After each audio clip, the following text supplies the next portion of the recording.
అందరికీ నమస్కారం. ఓం శ్రీ మాత్రే నమః. భర్తతో కలిసి నిద్రించని ప్రతి మహిళ ఈ వీడియో తప్పకుండా చూడాలి. ఎవరైతే భార్య తన భర్తతో కలిసి రాత్రి నిద్రించదో అటువంటి వారు అందరూ కూడా ఇప్పుడు మనం చెప్పుకునే విషయాలను జాగ్రత్తగా వినండి. లేదంటే జీవితాంతం కూడా పశ్చాత్తాపపడవలసి వస్తుంది.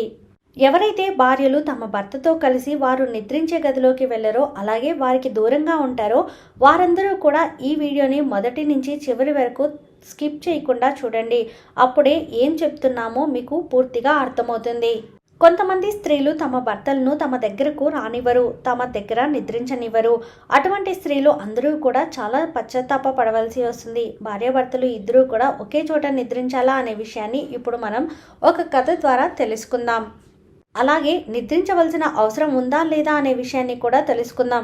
ఎవరైతే స్త్రీలు ఉత్తమ భర్తని దూరంగా ఉంచుతున్నారో, తమ దగ్గరకు రానివ్వడం లేదో, భర్త దగ్గరకు వచ్చినప్పుడు అనరాని మాటలు అనే స్త్రీలు, అపశబ్దాలు మాట్లాడే స్త్రీలు, అలాంటి వారందరూ కూడా ఈ వీడియోని తప్పకుండా చూడండి.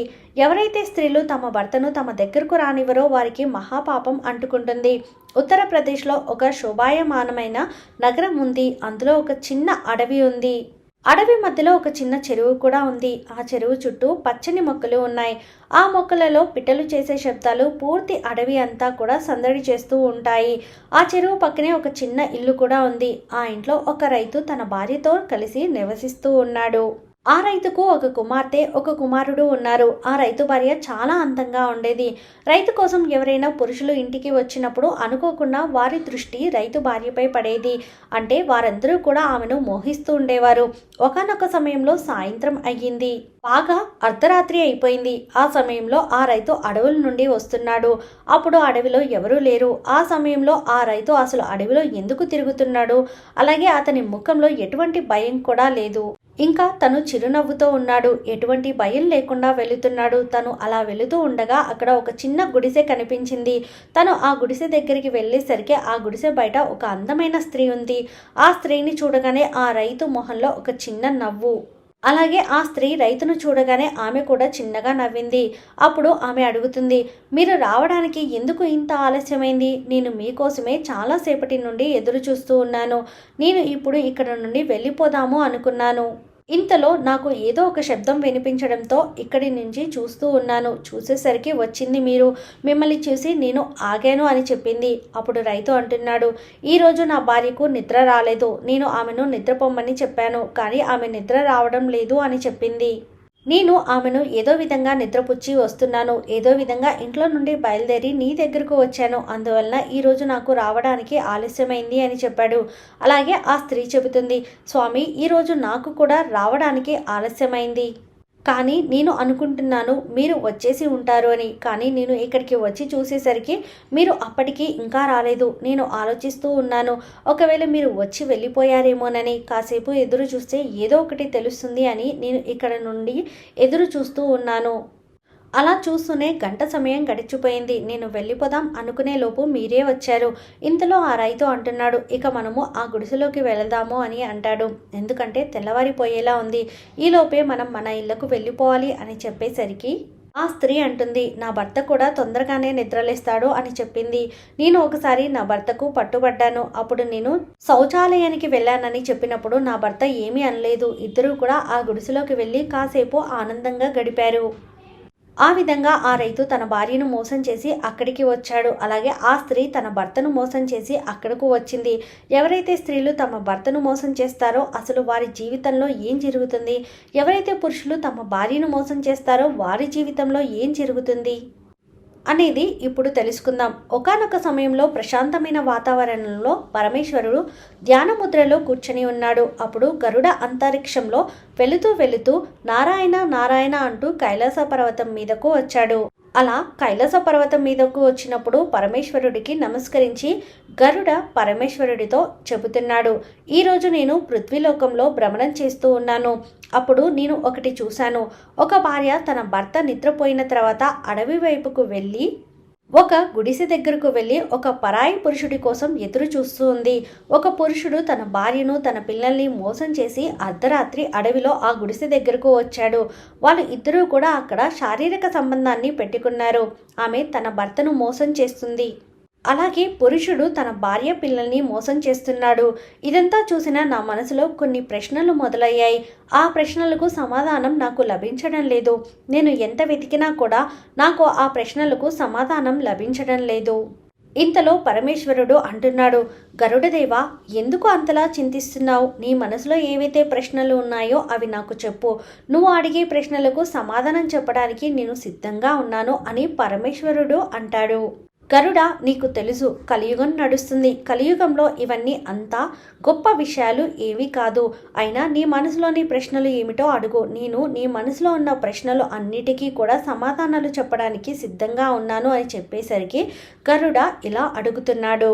నా మొదటి ప్రశ్న, ఎటువంటి స్త్రీలు తమ భర్తను తమ దగ్గరకు రానివ్వరు? ఆ స్త్రీల జీవితంలో ఏం జరుగుతుంది? వారి భర్తను వారి దగ్గర నిద్రించకపోవడం వల్ల వారికి ఎటువంటి పాపం తగులుతుంది? నాకు ఈ ప్రశ్నకు సమాధానాన్ని చెప్పమని అడిగేసరికి ఆ పరమేశ్వరుడు ఇలా చెప్తున్నాడు. గరుడ, నువ్వు నీ రెండో ప్రశ్నను కూడా అడుగు. నువ్వు అడిగిన ఆ రెండు ప్రశ్నలకు కూడా ఒకేసారి సమాధానాన్ని చెబుతాను అని పరమేశ్వరుడు అంటాడు. అప్పుడు గరుడ అంటున్నాడు, ఎటువంటి స్త్రీలు వారి జీవితంలో ఈ 3 తప్పులను చేస్తారు? ఈ 3 తప్పులు చేసిన స్త్రీలు పశ్చాత్తాప పడవలసి వస్తుందా?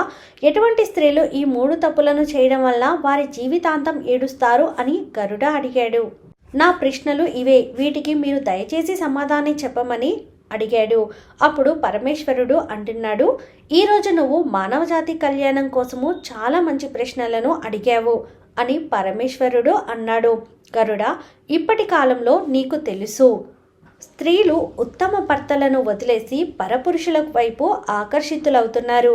అలాగే ఆ స్త్రీల భర్తలు కూడా తమ భార్యలను వదిలేసి పరాయి స్త్రీలకి ఆకర్షితులవుతున్నారు. ఇది కలియుగము. ఇది అంత గొప్ప విషయం అయితే ఏమీ కాదు. గరుడ, నువ్వు అడిగిన ప్రశ్నలకు ఒక కథ ద్వారా సమాధానం చెప్తాను. ఎవరైతే స్త్రీలు తమ భర్తను తమ దగ్గరకు రానివ్వరో వారికి ఎటువంటి పాపం తగులుతుందో చెబుతాను. అప్పుడు గరుడ అంటున్నాడు, ప్రభువు, నాకు ఆ కథను వినిపించండి. ఆ కథను వినాలి అని నేను చాలా ఉత్సాహంగా ఉన్నాను అని చెప్పేసరికి పరమేశ్వరుడు ఆ కథని చెప్పడం ప్రారంభించాడు. ఒక నగరంలో ఒక సాధారణమైన జీవితాన్ని జీవించే ఒక వ్యాపారి నివసిస్తూ ఉన్నాడు. తనకి ఒక పుత్రుడు. అతని పేరు విక్రమాదిత్యుడు. ఆ వ్యాపారి చాలా ధనవంతుడు. తన దగ్గర చాలా ధనం ఉంది. ఎందుకంటే ఆ వ్యాపారస్తుడు చాలా కష్టపడి వ్యాపారాన్ని చేస్తూ ఉండేవాడు. అందువలన తను చాలా ధనాన్ని సంపాదించాడు. ఆ వ్యాపారి రైతుల దగ్గర ధాన్యాన్ని తక్కువ రేటుకు కొని పెద్ద పెద్ద వ్యాపారస్తులకి ఎక్కువ రేటుకి ఆ ధాన్యాన్ని అమ్ముతూ ఉండేవాడు. ఆ వ్యాపారస్తుడి భార్య చాలా అందంగా ఉండేది. తన వ్యాపారంలో ఎంత ధనాన్ని సంపాదించినా కూడా తీసుకుని వచ్చి తన భార్యకి ఇస్తూ ఉండేవాడు. తన పుత్రుడిని చాలా ప్రేమగా చూసుకుంటూ ఉండేవాడు. కానీ ఆ వ్యాపారస్తుడు తన పుత్రుడికి చాలా స్వతంత్రాన్ని ఇచ్చాడు. తను ఏం కోరుకుంటే అది చేసేవాడు. ఆ వ్యాపారస్తుడు తన పిల్లవాడికి ఎంతో స్వేచ్ఛనిచ్చాడు.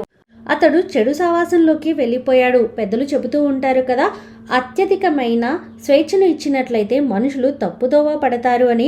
ఆ వ్యాపారి పుత్రుడి విషయంలో కూడా అదే జరిగింది.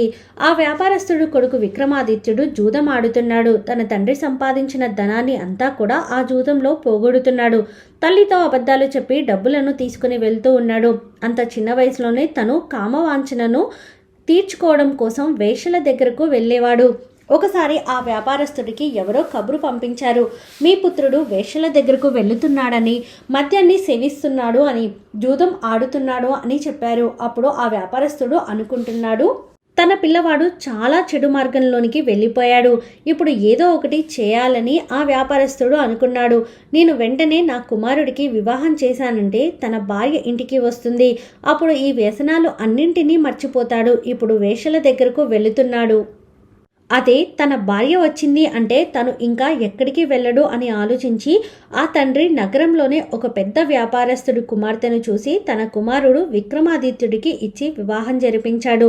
విక్రమాదిత్యని భార్య పేరు మోహిని. తను చాలా అందంగా ఉండడంతో పాటు చాలా గుణవంతురాలు, ఎన్నో మంచి లక్షణాలు ఉన్న స్త్రీ. విక్రమాదిత్యుణ్ణి వివాహం జరిగిన తర్వాత విక్రమాదిత్యుడు ఇంట్లోనే ఉండేవాడు. తన భార్య ఎంత అందంగా ఉండేది అంటే తన భార్యను వదిలి ఆ విక్రమాదిత్యుడు ఎక్కడికి వెళ్ళేవాడు కాదు. తను అలవాటు చేసుకున్న చెడు పనులు అన్నీ కూడా మర్చిపోయాడు. కొన్ని రోజుల తర్వాత విక్రమాదిత్యుని తల్లిదండ్రులు వృద్ధాప్యంలోనికి వెళ్ళిపోయారు. వారు బాగా ముసలివారు అయిపోయారు. ఒకరోజు వాళ్ళిద్దరూ మరణించారు. విక్రమాదిత్యునికి కామవాంఛన అయితే చల్లారింది. కానీ తనకి జూదం ఆడే అలవాటు పోలేదు. అలా జూదం ఆడుతూ ఆడుతూ విక్రమాదిత్యుడు తనకు ఉన్న ధనాన్ని మొత్తం కూడా పోగొట్టుకున్నాడు. విక్రమాదిత్యుడి దగ్గర సంపాదించే తెలివితేటలు లేవు. తన తండ్రి సంపాదించిన ధనం మొత్తం కూడా పోగొట్టుకున్నాడు. అప్పుడు భార్య అంటుంది, స్వామి, ఈరోజు మనం తినడానికి ఏమీ లేదు. మీరు ఇక్కడ ఉన్న రాజుగారి దగ్గరకు వెళ్ళి ఏదైనా పనిని అడగండి. మనిద్దరం కాలం గడపడానికైనా ధనం కావాలి కదా అని భార్య అంటుంది. రాజుగారి దగ్గరికి వెళ్ళి ఎవరైనా పని అడిగితే ఆ రాజుగారు ఎవరికి ఏ పని వస్తే ఆ పనిలో పెట్టుకునేవాడు. కానీ విక్రమాదిత్యుడికి ఏ పని కూడా రాదు. అందువలన రాజుగారు విక్రమాదిత్యుడికి ఏ పని ఇవ్వలేదు. ఒక చేతకాని వాడిలాగా లెక్కించి ఏ పని ఇవ్వకుండా బయటకు పంపించి వేశాడు. విక్రమాదిత్యుడి దగ్గర ఎటువంటి పని లేదు. తన లోపల ఎటువంటి సద్గుణాలు లేవు, జ్ఞానము లేదు, తన దగ్గర ధనం లేదు. విక్రమాదిత్యుడికి ఒక పుత్రుడు, ఒక పుత్రిక కూడా ఉన్నారు. వారికి కూడా వివాహ సమయం వచ్చింది. ధనం అవసరమైతే విక్రమాదిత్యుడికి చాలా ఉంది. అతని దగ్గర ఒక్క రూపాయి కూడా లేదు. ఇప్పుడు తనకి ఇల్లు గడవడం చాలా కష్టంగా ఉంది. విక్రమాదిత్యుడు తన శరీరంలోని శక్తిని అంతా కూడా వృధాగా పాడు చేశాడు. ఒకరోజు విక్రమాదిత్యుడు తన కామవాంఛనతో తన భార్య దగ్గరకు వెళ్ళాడు.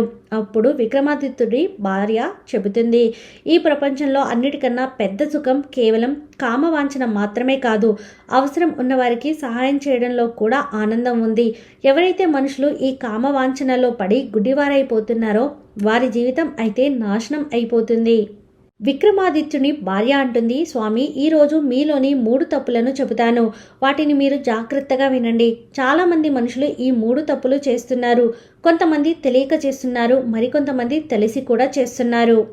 ఎవరైతే మనుషులు ఈ 3 తప్పులు చేస్తున్నారో వారి జీవితం సర్వనాశనం అయిపోతున్నాయి. అన్నిటికన్నా మొదటి తప్పు ఏమిటి అంటే, జీవితం ప్రారంభమయ్యే సమయంలో మంచి శిక్షణను ఏదో ఒక విషయంలో పట్టుని వారు నేర్చుకోవడం లేదు. అటువంటి వారు వారి జీవితంలో అనేక రకాలైన ఇబ్బందులను అనుభవిస్తూ ఉన్నారు.